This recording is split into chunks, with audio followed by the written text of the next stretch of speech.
Faites-vous vacciner. Faites-vous vacciner. Faites-vous vacciner. Si nous étions tous vaccinés, le virus ne pourrait plus cheminer. La vaccination est notre plus sûr atout. On n'a jamais eu de vaccin aussi efficace. Ils nous ont menti.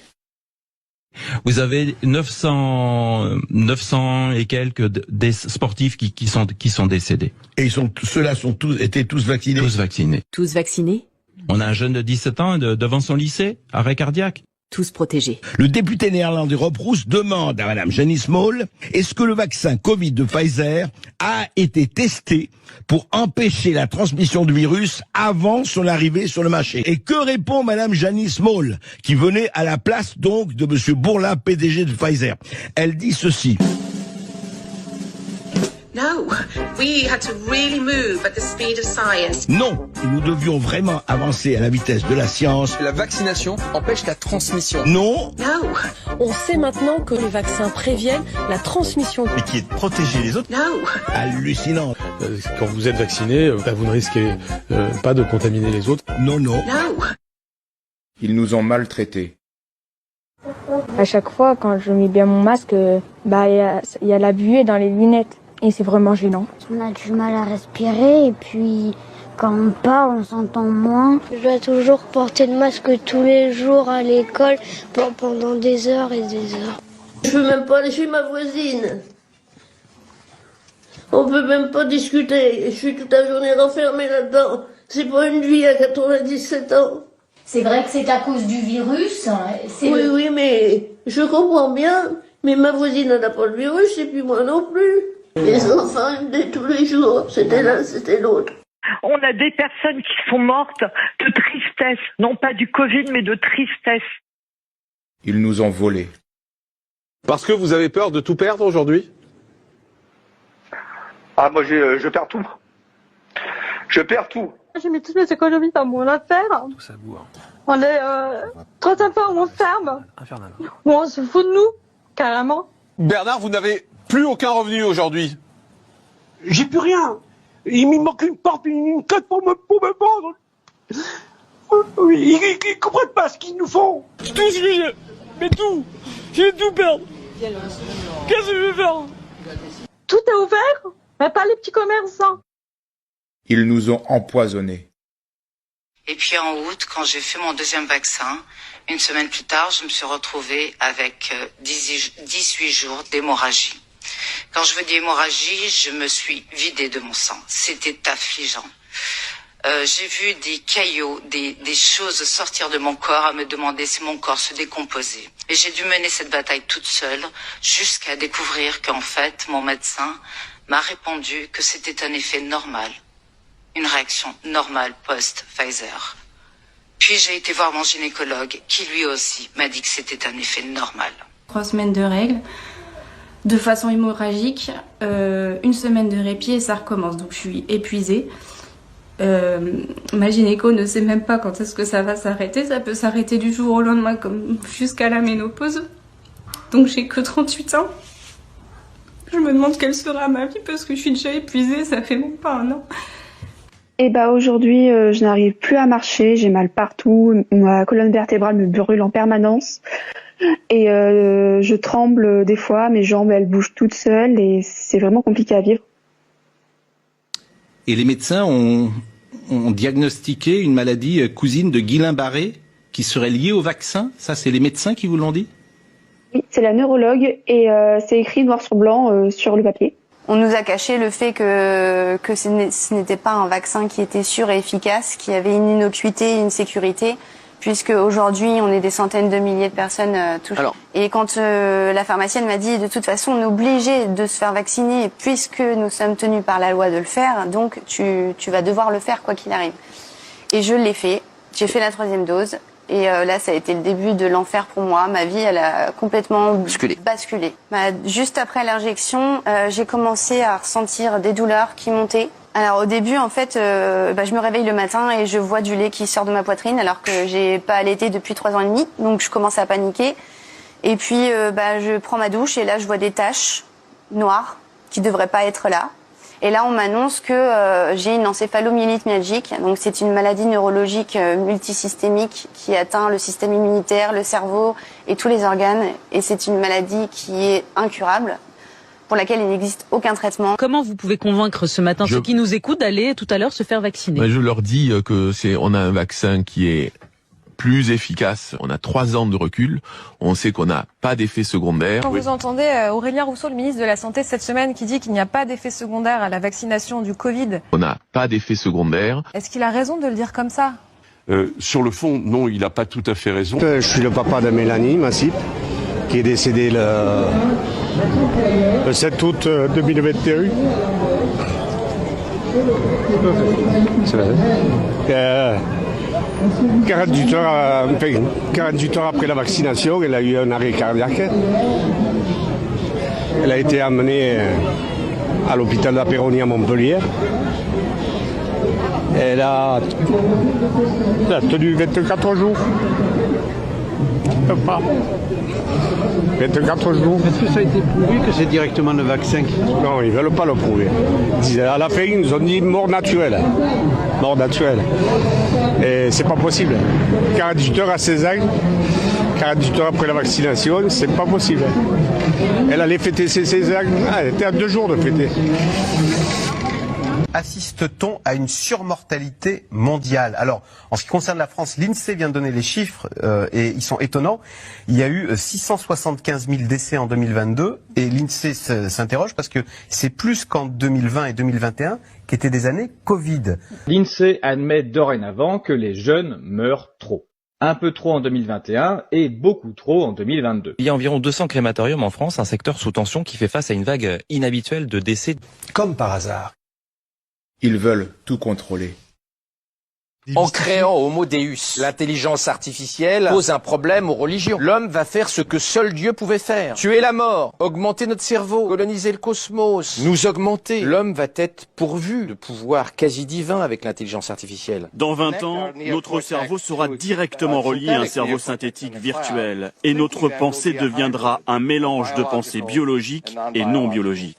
Un corps robotisé, une conscience reprogrammée pour devenir immortel. Le problème, c'est changer l'homme. Lisez bien ce qu'ont écrit les dirigeants de Google. Ils sont messianiques, ce ne sont pas seulement des entrepreneurs. Cette révolution, quatrième, je l'appelle, va changer tous les secteurs industriels, ça va changer nos marchés d'emploi, notre système d'éducation. Je crois que nous ne sommes pas conscients de l'impact et de la vitesse que cette révolution va avoir.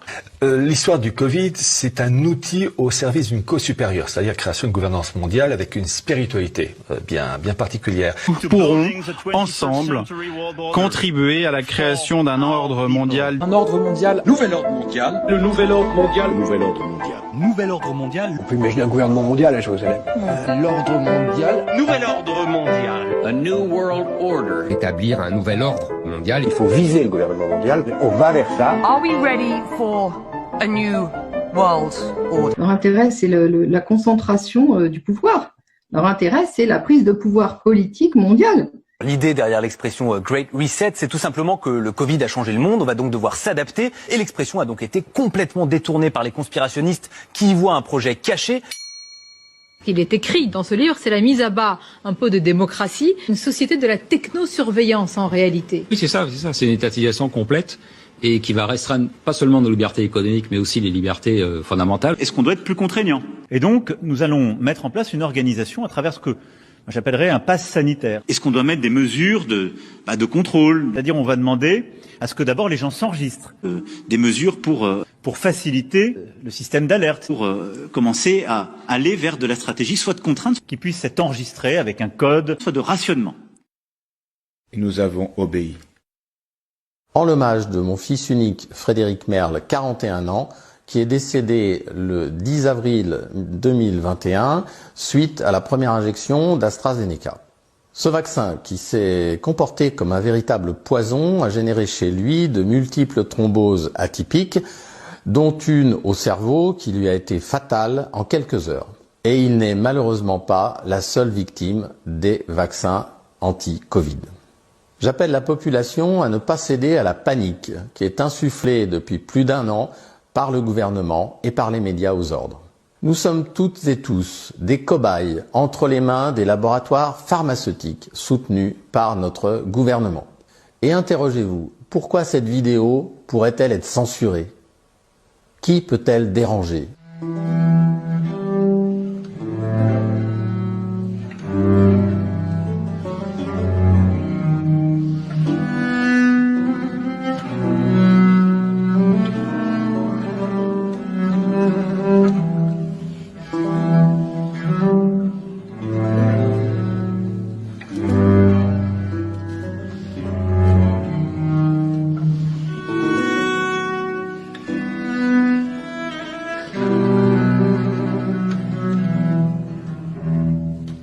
70% de la population mondiale, soit environ 5 milliards d'humains, auraient reçu au moins une dose d'un vaccin Covid-19 qu'on disait être des vaccins sûrs et efficaces.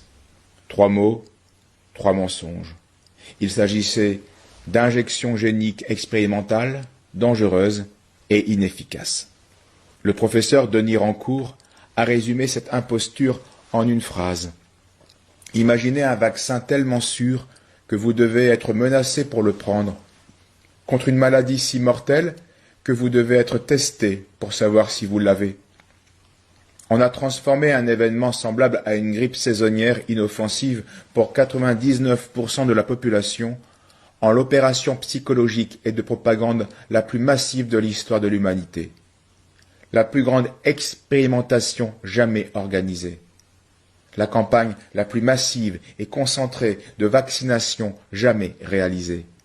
La plus grande fraude transformée en plus grand crime contre l'humanité jamais commis.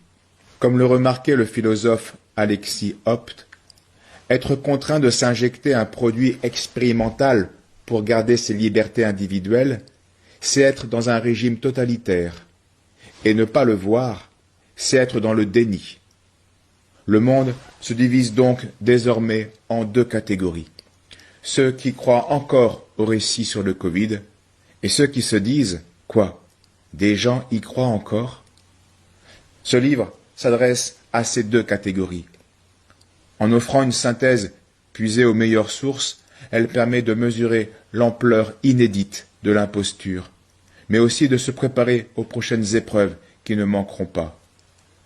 Un bilan de l'opération Covid-19 était nécessaire pour saisir l'origine du mal et pour en tirer des leçons salutaires. Un homme averti en vaut 2. Donc on va analyser comment ils sont morts et de trouver ce qui est commun à tous les décédés avec l'autopsie, mais aussi avec ce qui est arrivé autour. Comment ils sont morts. L'autopsie, choc total. Des veines et des artères et des trucs qu'on n'a jamais vus, avec des longs fils en plastique, avec des matières qu'on n'a jamais vues ou qu'on a trouvées. Personne n'a pu décrire jusqu'à aujourd'hui ce que c'est. Que la logique de la scène de crime, il est parfait. Et donc quand tu regardes les autopsies et tu regardes moi j'appelle ça la symptomatologie du décès, c'est-à-dire comment il est tombé, et il y a des typologies qui se ressemblent. Ouais. Ceux qui tournent en rond et ils meurent. Il y a ceux qui font des épilepsies et ils meurent. Il y a les footballeurs. Alors les sportifs. Là, je suis avec des avocats juristes qui ont fait des listes mondiales. Ils ont déjà 1000 pages et sur chaque page il y a une dizaine de références de tous les sportifs amateurs et professionnels qui sont décédés ou avec des effets secondaires.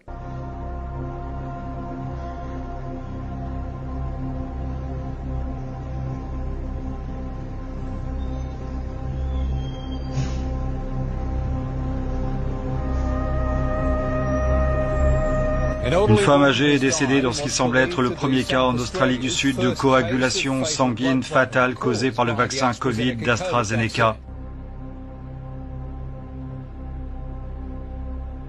Une enquête est en cours ce soir pour déterminer si un homme de la région a souffert de caillots sanguins suite à l'administration du vaccin Pfizer.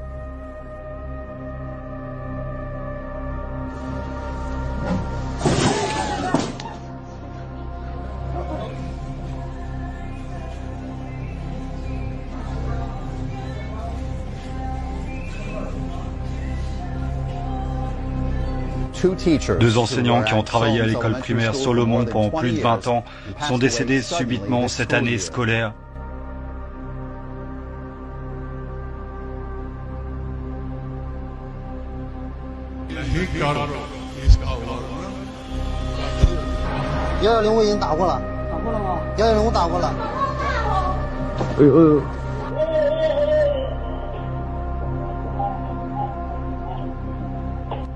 L'administration des produits thérapeutiques appelle au calme après le décès de 2 personnes dans notre État qui avaient reçu le vaccin Covid.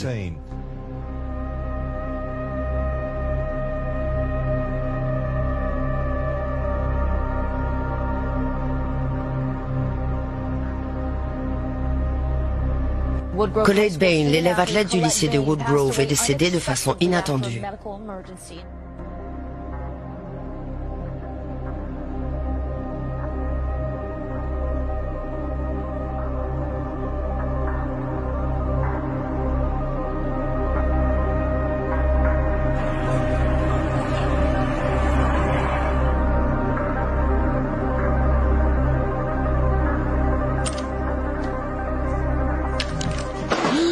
Un étudiant infirmier de 20 ans est mort d'un arrêt cardiaque un jour après avoir reçu le vaccin obligatoire. Le jeune homme de 16 ans a eu une arythmie cardiaque. Une pom-pom girl lycéenne qui est morte subitement. Conclusion sur le décès d'une femme suite à des caillots de sang après avoir reçu le vaccin Covid. L'homme est en soins intensifs ce soir souffrant d'un caillot de sang après avoir reçu son AstraZeneca. Un homme de la région a souffert de caillots de sang à cause d'une obstruction dans une artère. Les experts médicaux confirmant que le décès d'une femme de la côte centrale est probablement lié au vaccin.